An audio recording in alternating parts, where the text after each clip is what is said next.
ఈ రాష్ట్ర ప్రజలకు సంబంధించిన కొన్ని ఆర్థికపరమైన ముఖ్యమైన అంశాలని మీ ద్వారా రాష్ట్ర ప్రజలకు తెలియచెప్పాలనే ఆలోచనతోనే ఈరోజు 2 గంటలకి ఇక్కడ సమావేశాన్ని ఏర్పాటు చేయడం జరిగింది.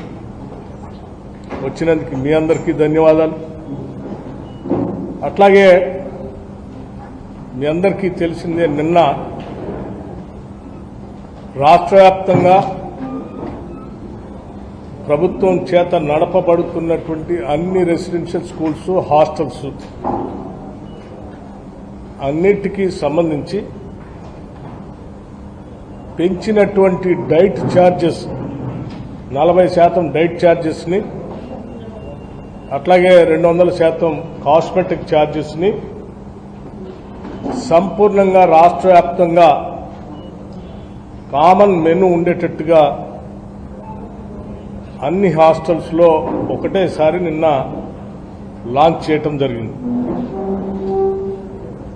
దీంట్లో భాగంగా గౌరవ రాష్ట్ర ముఖ్యమంత్రి వర్యులు రేవంత్ రెడ్డి గారు, నేను, మా రాష్ట్ర మంత్రివర్గ సహచరులు అందరూ, రాష్ట్రంలో ఉన్నటువంటి ఐఏఎస్ అధికారులందరూ, ఐపీఎస్ అధికారులందరూ, ఇంకా రాష్ట్ర ప్రభుత్వానికి సంబంధించిన ఉన్నతాధికారులందరూ కూడా రాష్ట్రంలో ఉన్నటువంటి అన్ని పాఠశాలల్లో పాల్గొని దీన్ని లాంఛనంగా ప్రారంభించడమే కాకుండా పిల్లలు వారి పేరెంట్స్తో సహా కలిపి భోజనం చేసి క్వాలిటీతో కూడినటువంటి, న్యూట్రిషియస్తో కూడినటువంటి ఆహారాన్ని పిల్లలకు అందించే దానికోసం పెద్ద ఎత్తున కార్యక్రమం చేపట్టడం జరిగింది. ఇందులో పాల్గొన్నటువంటి వాళ్ళందరికీ రాష్ట్ర ప్రభుత్వం తరఫు నుంచి, ముఖ్యమంత్రి గారి తరఫు నుంచి అందరికీ హృదయపూర్వకమైనటువంటి ధన్యవాదాలు తెలియజేస్తా ఉన్నాం. అలాగే ఈ నూతనంగా అడిషనల్గా పెంచినటువంటి ఈ 40% బడ్జెట్ సంబంధించి రాష్ట్ర ప్రభుత్వానికి ఆర్థిక పరమైనటువంటి అనేక ఒత్తిళ్లు ఉన్నప్పటికీ కూడా మన పిల్లల భవిష్యత్తే ఈ తెలంగాణ భవిష్యత్తుగా భావించి ఈ రెసిడెన్షియల్ స్కూల్స్ అన్నీ కూడా విజ్ఞాన భండారాగారాలుగా, ప్రపంచంతో పోటీ పడేటువంటి మానవ వనరులుగా తీర్చిదిద్దాలనే ఆలోచనతో అదనంగా 541 కోట్ల భారం సంవత్సరానికి ప్రభుత్వంపై పడుతున్నప్పటికి కూడా దీన్ని అమలు చేయడానికే రాష్ట్ర మంత్రి మండలి నిర్ణయం తీసుకొని ముందుకు పోయింది అని ఈ సందర్భంగా మీ అందరికీ మనం చేస్తా ఉన్నాం. అలాగే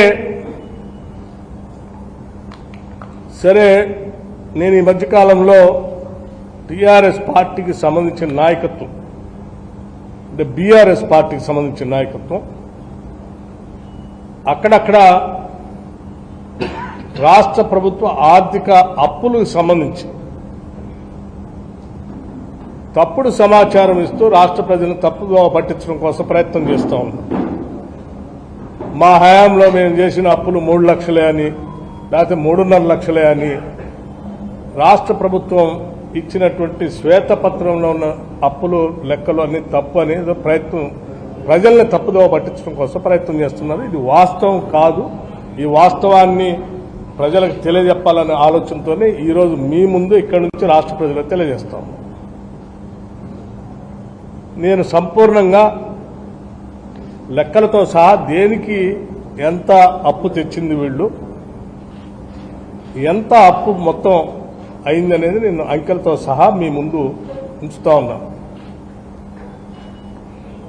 ఎఫ్ఆర్బిఎం లోన్స్ అంటే నేరుగా రాష్ట్ర ప్రభుత్వం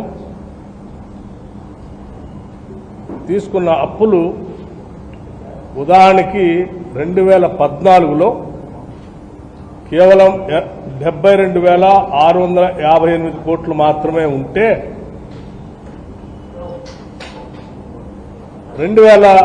24 అంటే 31/3/2024 కల్లా 3,89,673 కోట్లు నేరుగా కమర్షియల్ బ్యాంక్స్ నుంచి ప్రభుత్వమే నేరుగా తీసుకున్నట్టుంటాం.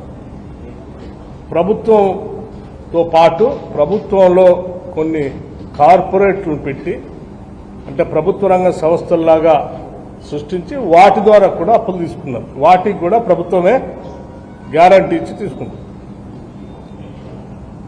వాటిలో ఉదాహరణకి కాళేశ్వరం కార్పొరేషన్, లేకపోతే ఇంకొక కార్పొరేషన్, సివిల్ సప్లైస్ కార్పొరేషన్, లేకపోతే పాలమూరు రంగారెడ్డి కార్పొరేషన్, ఇట్లా అంటే మిషన్ భగీరథ కార్పొరేషన్, ఇవి కూడా రాష్ట్ర ప్రభుత్వం తీసుకునే అప్పులే, ప్రభుత్వమే కట్టాం. ఇప్పుడు మనమే కడుతున్నాం, ప్రభుత్వమే కడుతుంది కూడా. ఆ విధంగా గవర్నమెంట్ గ్యారంటీస్ లోన్స్ ఎస్పీవి అంటే స్పెషల్ పర్పస్ వెహికల్ పెట్టి తీసుకున్నటువంటి కార్పొరేషన్ పెట్టి తీసుకున్న అప్పులు కేవలం 5,893 కోట్లు 2014 రాష్ట్ర విభజన జరిగేటప్పటికి ఉంటే అవి 95,462 కోట్లు తీసుకొచ్చాం. అట్లాగే మిగతా కార్పొరేషన్స్ అంటే నాన్ గ్యారంటీ, ప్రభుత్వం గ్యారంటీ ఇవ్వకుండా కొన్ని కార్పొరేషన్స్తో అప్పులు తీసుకుని వచ్చాం.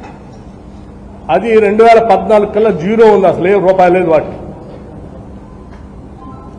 వాటి ద్వారా కూడా మళ్ళీ 59,414 కోట్లు తీసుకొచ్చారు. వీటితో పాటు వీళ్ళు ఇరిగేషన్లో, R&Bలో, పంచాయతీరాజ్లో, గ్రామ పంచాయతీల్లో, హాస్పిటల్స్లో మిడ్ డే మీల్స్, లేకపోతే ఉద్యోగస్తులకు ఇవ్వాల్సిన PFలు జీతాలు ఇవ్వకుండా, వాళ్ళు దాచుకున్న డబ్బులు కూడా ఇవ్వకుండా వాటన్నిటినీ అప్పుగా పెట్టిపోయారు. అవి కూడా రాష్ట్ర ప్రభుత్వం కట్టాల్సింది అప్పు. ఆ అప్పు ఒక 40,000 కోట్లు పెట్టిపోయారు. అంటే మనకి యాజ్ అండ్ 2014కి ఏం లేవు అసలు. దాన్ని ఒక 40,000 కోట్లకి 40,154 కోట్లకి పెట్టిల్లారు. సో ఈ మొత్తం కలిపి 7,11,911 కోట్లు ఉన్నాయి. ఇది రాష్ట్ర ప్రభుత్వం ఆయా బ్యాంకులకి, కార్పొరేషన్లకి, లేకపోతే ఉద్యోగస్తులకి, కాంట్రాక్టులకి కట్టాల్సిన అప్పులు. ఇవి లెక్కలతో సహా రేపొద్దున శాసనసభలో కూడా వాళ్ళు చర్చ పెడితే ఆ చర్చలో చూపించడానికి కూడా సిద్ధంగా ఉన్నాను. దానికంటే ముందు ఈ రాష్ట్ర ప్రజలకి గత కొన్ని రోజులుగా హరీష్ రావు గారు, ఇవాళ ఇంకా ఒకళ్ళిద్దరు కూడా మాట్లాడారు. మరి ఇంత పచ్చి అబద్దాలు ఉన్నవా? ఇవన్నీ దాస్తే దాగాయి కాదు, ప్రభుత్వ రికార్డులో ఉండే, బ్యాంకుల దగ్గర ఉండే లెక్కలే ఇవన్నీ. సో ఇది ఒక వాస్తవ పరిస్థితి. ఇకపోతే మీరు అప్పులు విపరీతంగా చేస్తా ఉన్నారు, మీరు కూడా మేము చేశాం, మీరు కూడా చేశారని చెప్తా ఉన్నారు. మేము చేశాం, మీరు చేశారంటున్నారు. మీరు చేసిందేమో మీరు తింటానికి, మేము చేసిందే మీరు తెచ్చిన అప్పులను ఆ అప్పు అసలు వడ్డీ కట్టడానికి అప్పు చేస్తున్నాం. ఉదాహరణకి మేము ఇప్పటికల్లా 54,118 కోట్లు అప్పు చేశాం FRBM లిమిట్ ప్రకారం. కానీ తిరిగి కట్టింది, అప్పు కట్టింది, ఇవన్నీ కూడా చేసింది దేనికంటే ఈ 10 నెలల్లో 11 నెలల్లో 66,772 కోట్లు అప్పు వడ్డీ కలిపి కట్టాం.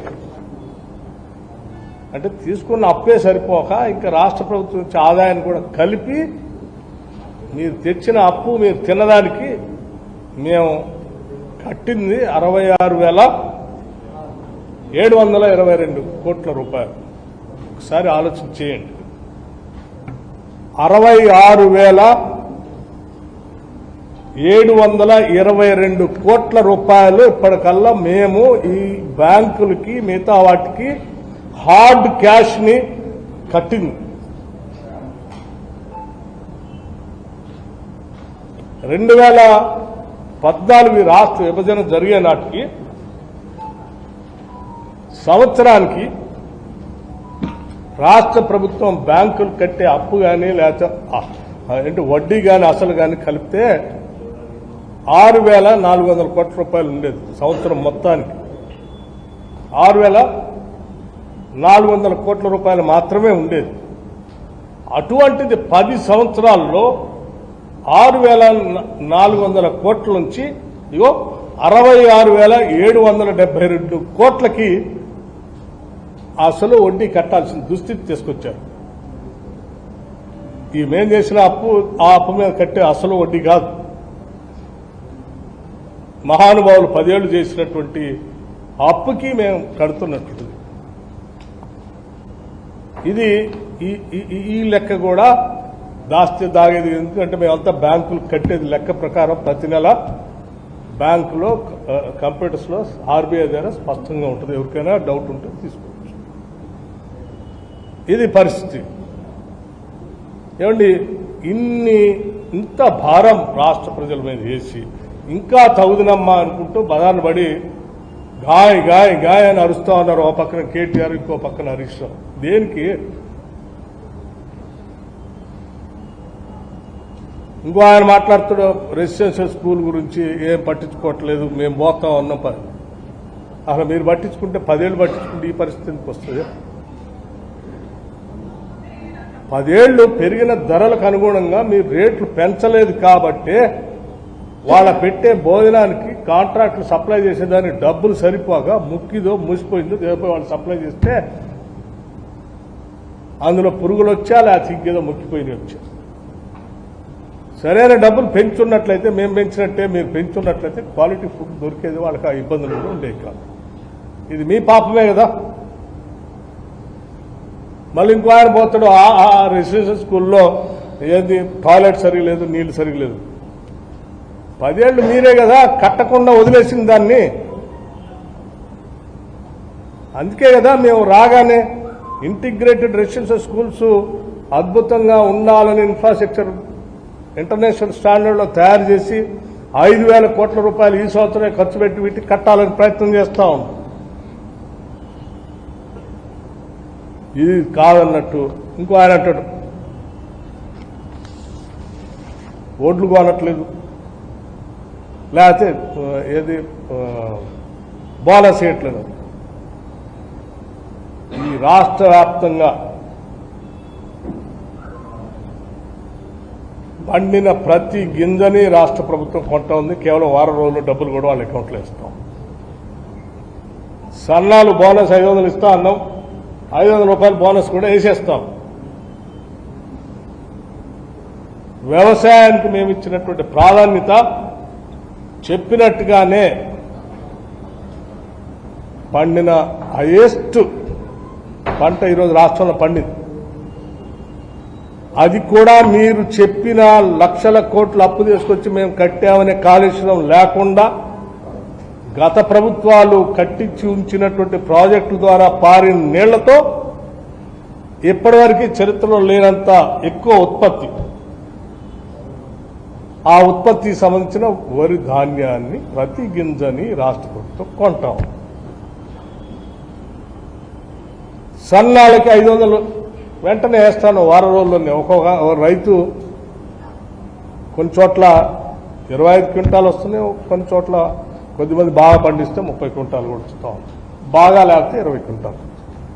500 లెక్క ఒక్కొక్క రైతుకి 10,000 నుంచి ఎకరానికి 15,000 దాకా.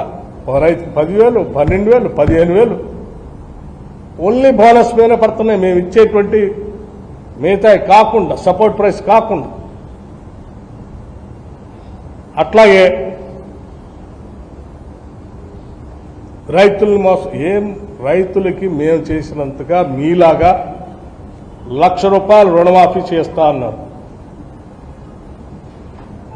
మొదటి 14 నుంచి 18 వరకు 4 ఇన్స్టాల్మెంట్లు ఇచ్చి అసలు అట్లా వడ్డీకే సరిపోయింది. రెండోసారి అయితే అసలు పూర్తి చేయలే. మీరు లాస్ట్లో చివరికి ఏదో తూతు మంత్రం చేసి అది వదిలేశారు. కానీ మేము కేవలం సంవత్సర కాలంలోనే పూర్తి కాకముందే 21,000 కోట్ల రూపాయలు 2 లక్షల వరకు రుణమాఫీ చేస్తామని చెప్పినట్టుగా చేశాం.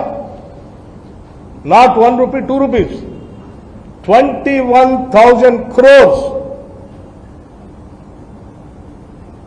ఓ పక్కన మీరు చేసిన అప్పులకి 66,722 కోట్లు ఆ అప్పు కడుతూ, రైతుల అప్పు కూడా మేము 21,000 కోట్లు హార్డ్ క్యాష్ వాళ్ళ అకౌంట్స్ లో ట్రాన్స్ఫర్ చేశాం.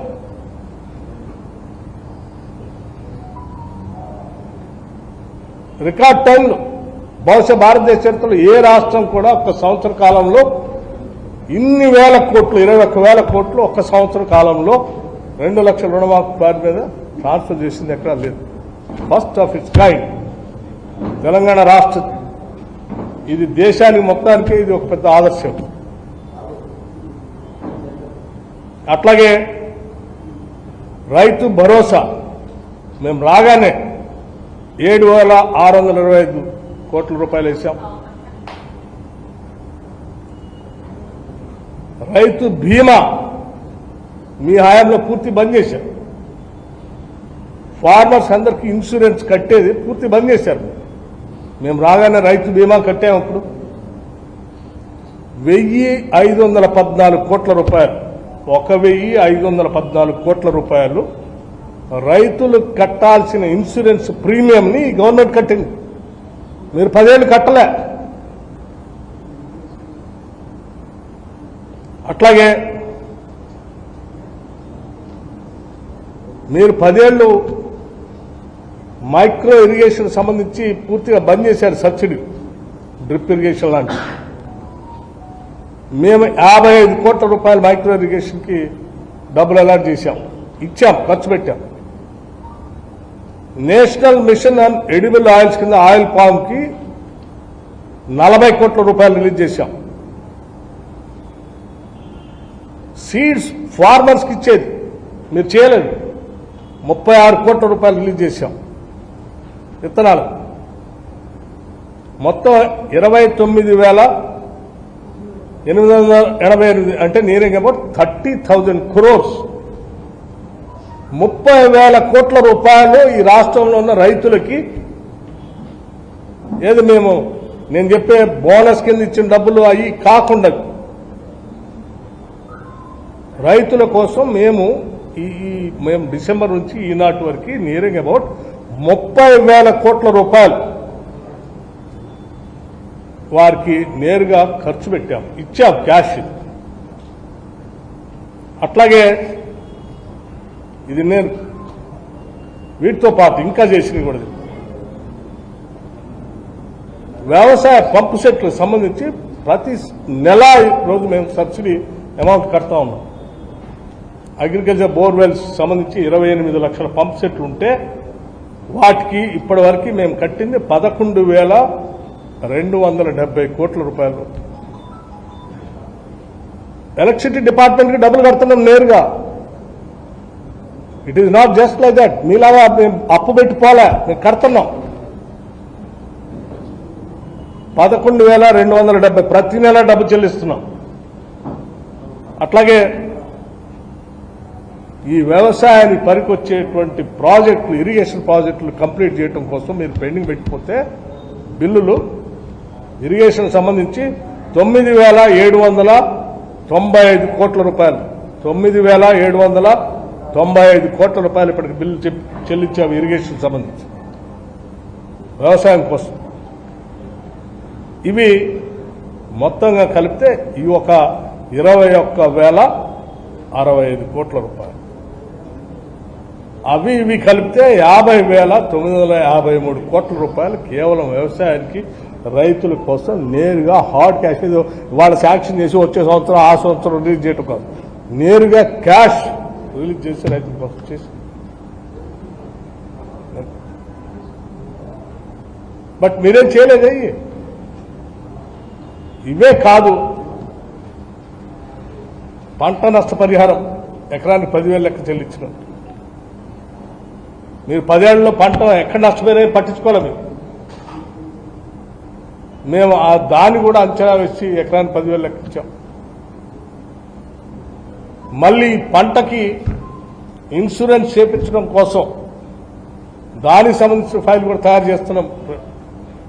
రైతు వేసిన పంటకు ఇన్సూరెన్స్ కట్టడానికి కూడా రైతు కాకుండా ప్రభుత్వమే కట్టేది. This is what the commitment of this government. ఈ రాష్ట్రంలో ఉన్న రైతుల పట్ల, వ్యవసాయం పట్ల ఈ రాష్ట్ర ప్రభుత్వానికి ఉన్నటువంటి నిబద్ధత, ఆ నిబద్ధత ఉన్నది కాబట్టే మీరు ఇన్ని కోట్ల రూపాయల ఆర్థిక భారం మా మీద వేసిపోయినప్పటికి కూడా మేము ఎక్కడ వెనకడుగు వేయకుండా అక్కడ ఇక్కడ ఎక్కడో పోగేసి మేము రైతుల కోసం చేస్తా ఉన్నాం, కడతాం. అట్లాగే ఇవి చేస్తూ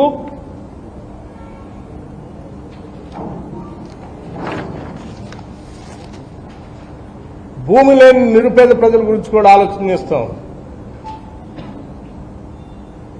ల్యాండ్లెస్ పూర్, వాళ్ళకు కూడా ల్యాండ్లెస్ పూర్కి కుటుంబానికి 12,000 రూపాయలు ఇస్తామని చెప్పాం సంవత్సరానికి. ఎందుకంటే మనం అసలు భూమి లేని వాళ్ళకు కూడా చేయాలి.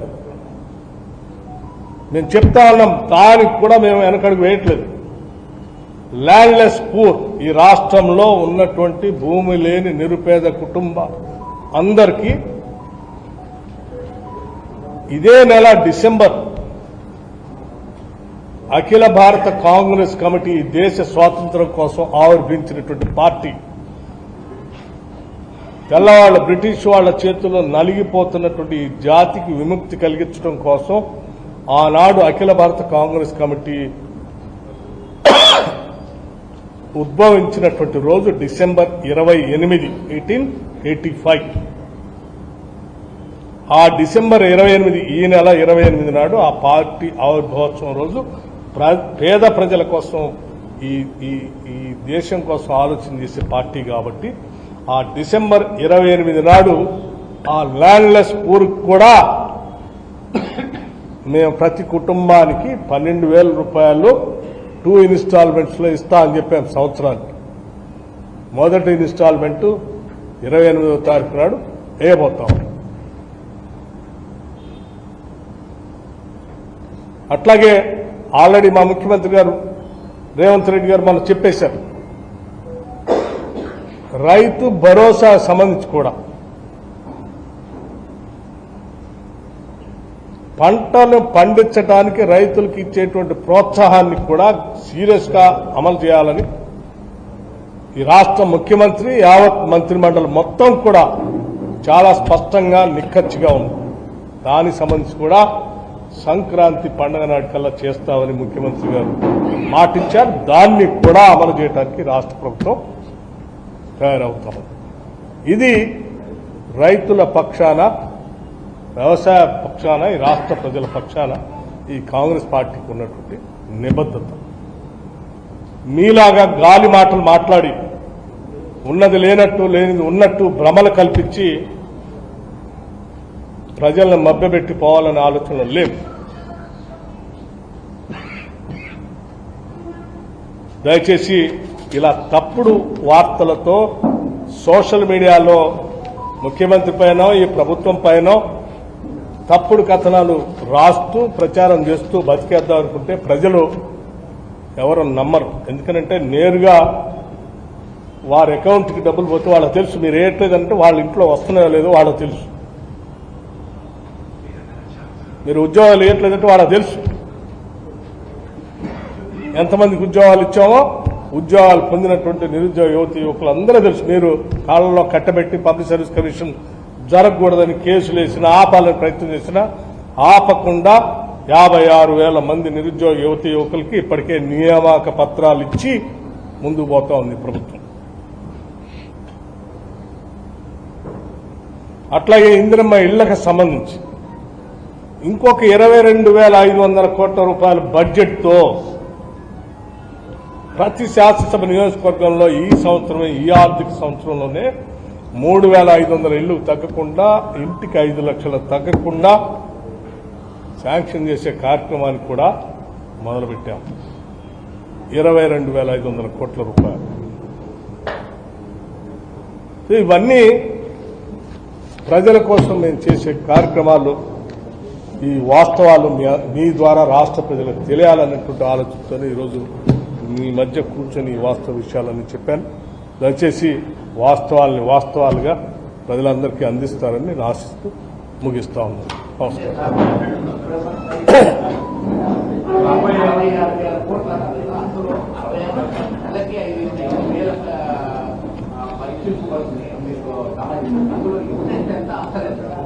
ఇంట్రెస్ట్ అసలు కలిపి నేను చెప్తాను, మొత్తం చెప్తాను.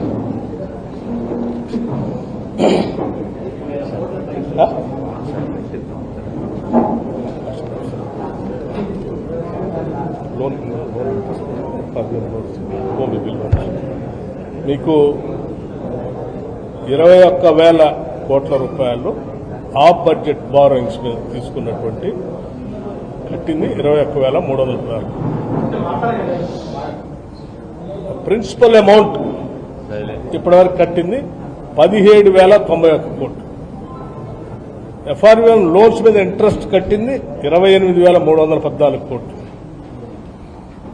బారోడ్ అమౌంట్ మీకు చెప్పాను, అంటే లోన్స్ మీద కట్టినటువంటి ఇంట్రెస్ట్ 28,314 కోట్లు,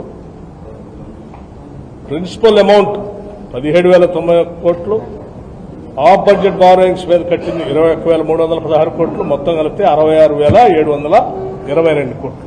ఓకే బ్రదర్, థ్యాంక్ యూ.